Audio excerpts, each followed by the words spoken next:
welcome to Midnight Slumber. I am your host, Zach Miller. Join me as we take a journey through the alternate realities that take place after midnight.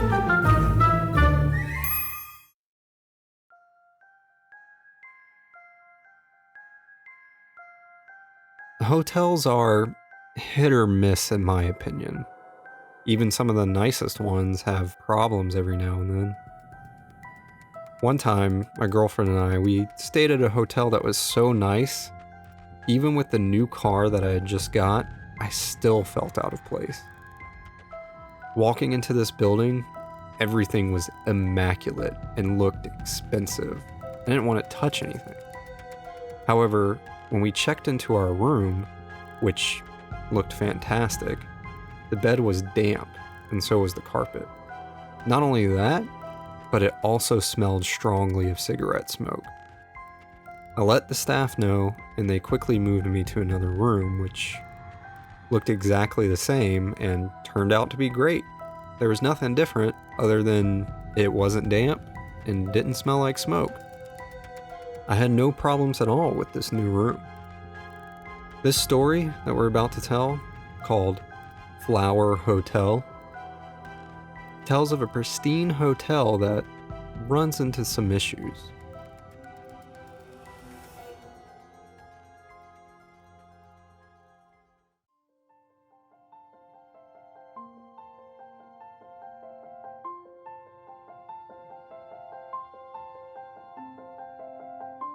The sun has just risen and it is beaming in a beautiful pink light into this massive hotel lobby. The tall glass walls are causing reflections of pink and orange to shimmer onto the people, as well as the clean white furniture. The color of the light beaming in engulfs the place as the sun rises. I step onto the glass escalator, which, when I say glass, I mean everything that is causing this thing to work is made of glass. It glides, taking me down to the second part of the lobby. While riding, I look up to the ceiling, admiring the beautiful and intricate glass artwork that is laid throughout. It sparkles and shines more brilliantly than any diamond. This room must be at least 4 stories tall and a few football fields wide in any direction. In this room is a massive check-in desk, as well as a big library, snack room, and restaurant attached. There are even machines that take your luggage up to your room's closet. I'm not sure how I know this, but I can see people's luggage shoot up into the ceiling, so I'm assuming that's where it's going. The library is giant as well. Even with the massive oak doors leading into it, I cannot see the entire room from where I am. The library looks as if it has every book ever written and then some. Before I can take note of everything, I see my family and some friends walking through the main glass doors, which happen to be shaped like a big leaf. They see me coming down and wave as I come to a stop at the bottom of the escalator. Walking over, I hug my girlfriend and greet everyone, telling them I'm so glad to see them and that they're going to love their stay here. My family is beaming with joy and excitement, telling me how lovely of a building it is and how they can't wait to see the room that I have for them. I personally check them in at the main desk, and a staff member comes back with a key that is completely different than everyone else's. Taking a look at it, I realize that I am the owner of this magnificent building. We stroll over to the elevators, which are in the center of the lobby. They are made of gold that has been intertwined with black metal. The designs are very ornate and abstract, creating a sense of peace and safety in the design. The doors are made of a very thick, pristine glass, which slowly slides open as we approach. We step on, filing in, still having tons of space even with all of us in it. Slowly and smoothly it takes us up, giving us a nice bird's eye view of the lobby. Passing through the ceiling, we become surrounded by concrete that has been designed with very clean artwork. It's beautiful. We can even see each ornate floor as we pass by. We come to a stop once we reach the 50th floor. Stepping off, we need to switch elevators to go up any further. Pressing the gold and blue button, we wait for an elevator to come down and take us up. And one does come down immediately. This is nice considering I was expecting to have to wait like I normally do anywhere else. A beautifully designed door stands in front of us. It's made of rose gold and wood that snakes up and down with its wonderful wood grain. The dark wood is accented lovingly in return by the magnificent rose gold. A family steps off and we switch places with them as they step onto our previous elevator. Everyone gathers in and I realize there isn't enough space for me. I tell them I'll catch up on the next one. And as soon as they leave, another elevator comes down. I step on and press the penthouse button. Everything lights up and due to my badge, an extra screen appears showing me where all the elevators are. A beeping blue light shows that my family is halfway to the penthouse now. The elevator speeds upward faster than before. However, it quickly comes to a halt as some people need to get on. It's a small family, a husband, wife, and daughter. They apologize for the inconvenience and tell me that they had gotten off on the wrong floor. All of them seem normal except the husband. For some reason, he is sweating profusely. It's not until the doors are fully shut that I notice he smells like rotten milk. We awkwardly go up a few floors, and all the while, the smell keeps getting worse and worse. By the time they get off and say bye, the whole elevator smells as if a dumpster full of rotten milk had been baking in the sun for weeks. I frantically push the button to go up, which thankfully, the elevator knows I'm holding my breath and losing my patience, so it sends me rocketing upward. My family has reached the penthouse, and I am only halfway. As it spirals upward, it also begins to shrink in size, to the point where it's only big enough for me and maybe one other person. I am close to the top when the elevator comes to an abrupt stop. The doors slowly open, revealing that I am halfway between floors. It's a long way down, but I have to climb through. I'm obviously not too happy with this flaw, but I'm more terrified of being cut in half or falling to my death than I am being stuck. I contemplate trying to make this jump, but go for it anyway. I jump up and frantically pull myself through. It being a tight squeeze makes this even more nerve-wracking. I make it and take a deep breath just as I hear the elevator creak and say, "Goodbye," as it plummets back downward. I look to the floor I am on and know that I am still not close. The map must have been displaying the wrong floor. I begin walking around the hall and look out the glass windows to the outside. I am extremely high up, to the point where the towns and villages that are blanketed by snow look like dots in the distance. I continue onward and approach the next elevator. I join a family that's getting on. They are wearing what look like to be neon skiing outfits. You know, the things you used to see people wear in the early 90s. I honestly think it looks neat, and I'm really happy they just don't stink.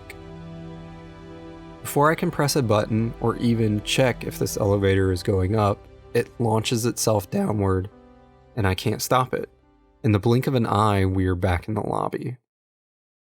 Urgh. I'm pissed. In my anger, I somehow begin to float off the ground. A guest mentions that I'm flying, and I realize that too. I can get to the penthouse this way. I dart into the elevator and out the top. Now flying, I shoot up the elevator shaft heading straight for the top. I pass by the inner workings, which are laced with gold, silver, and many colorful LED lights.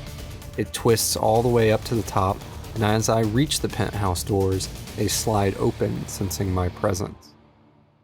As the doors open, I see a magnificent sunset. The room is massive. you could fit the Statue of Liberty in here and still have plenty of room. Not only that, but it is just as wide and deep as it is tall. The furniture is just as spectacular as the rest of the place. There is even a sofa as long as a super stretch limo, a bar that looks like it could sit an entire football team, and a circular jacuzzi the size of an Olympic swimming pool. However, the view is the best part of this room. Being able to see the forest, cities, mountains, and beach that lay all around us, it's amazing. As I stare out this giant glass window, I can see the rooms around us. We are all moving as one massive carousel. As I watch them slowly spin, I have an out-of-body experience.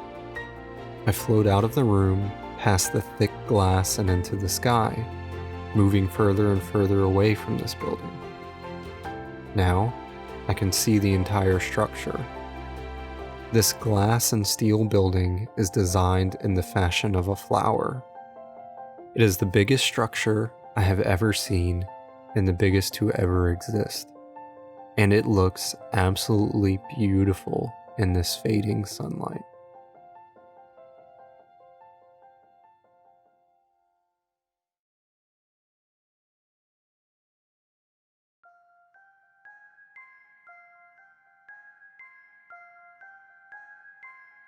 Work.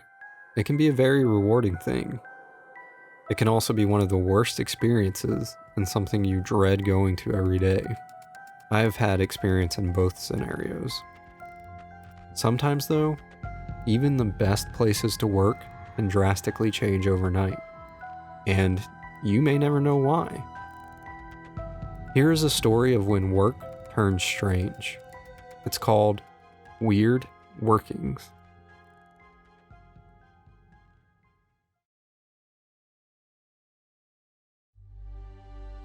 Today is a wonderful day.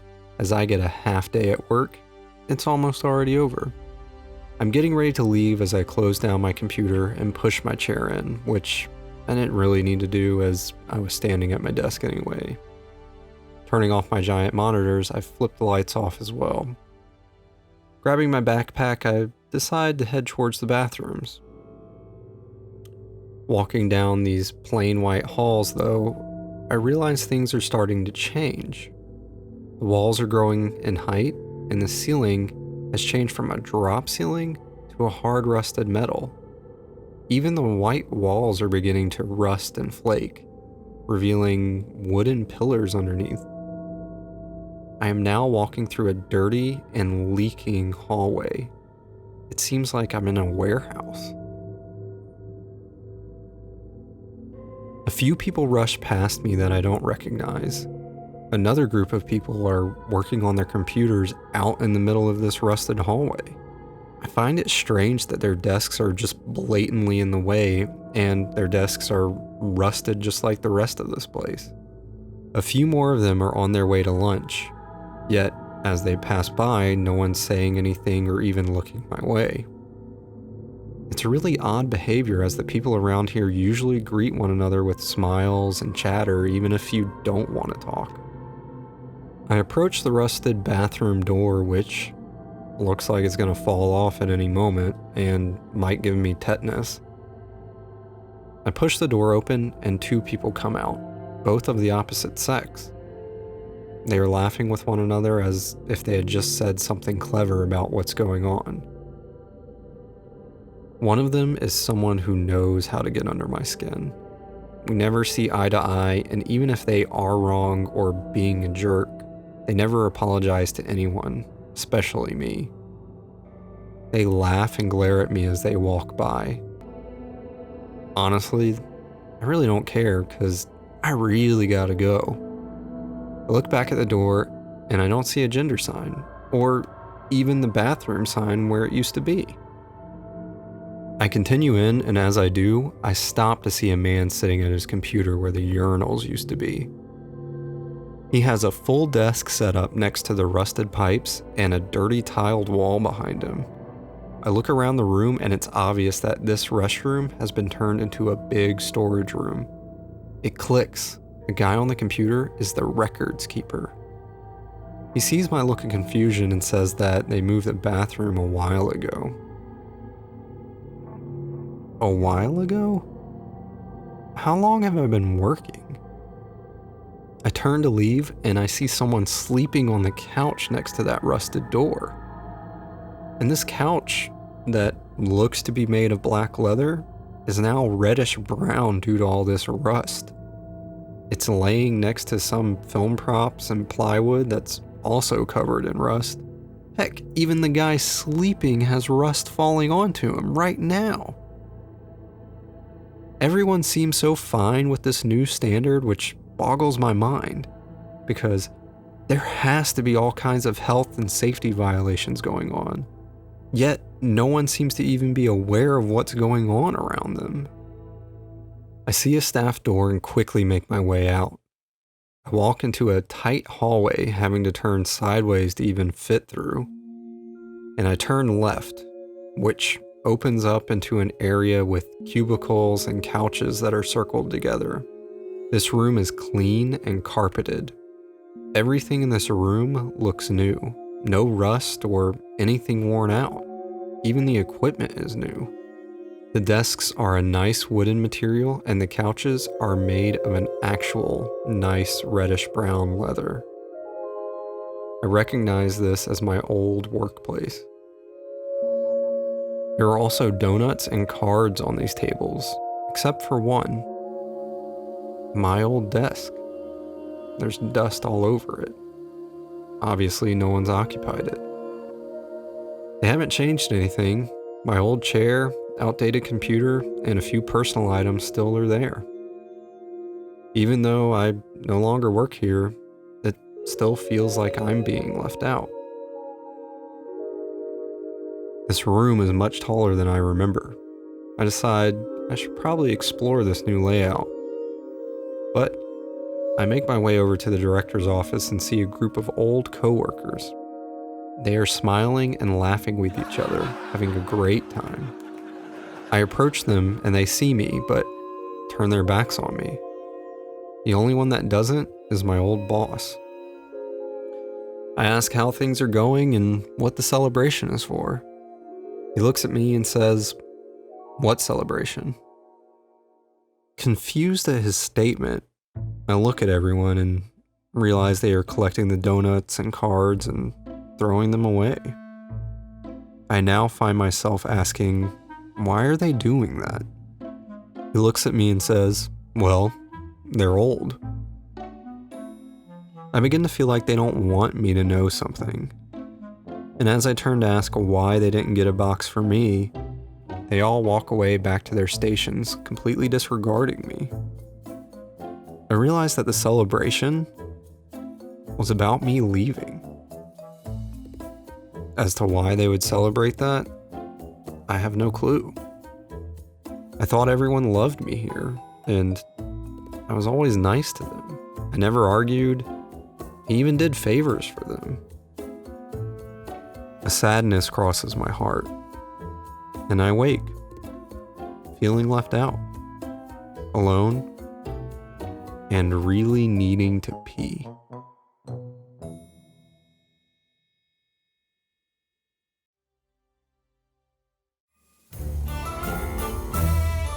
If you'd like to leave a comment, find out more about this show, or just say how much you hate spiders, check the links in the description. I'm your host, Zach Miller, and thanks for listening. Have a good midnight slumber.